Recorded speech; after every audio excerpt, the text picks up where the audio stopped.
Net দুনিয়ায় viral Hardik Pandya run না পেয়ে বিপক্ষ বোলারের প্রতি ক্ষিপ্ত আচরণ।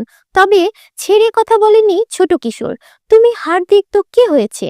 ইনজুরি কাটিয়ে দলে ফিরে গুজরাট টাইটান্সের প্লেয়ার সাই কিশোরকে চোখ রাঙানো হার্দিক পান্ডিয়ার মাঠেই কেমন ঝামেলা পাকালেন দুই প্লেয়ারের মাঝে চোখ রাঙানো দৃশ্য। কেউ কাউকে ছেড়ে কথা বলেননি। বিষয়টি আম্পায়ারের চোখে পড়লে আম্পায়ার ও তার সতীর্থরা ঝামেলা মিটিয়ে দিতে সক্ষম হয়। ঘটনার সূত্রপাত মুম্বাই ইনিংসের 15তম ওভারে। সেই সময় বল করতে আসেন সাই কিশোর। প্রথম দুটি বলে কোনো রান করতে পারেননি হার্দিক, তবে ওভারের তৃতীয় বলে 4 মারেন। চতুর্থ বল ফের ডট। রান করতে না পেরেই মেজাজ হারান মুম্বাই অধিনায়ক।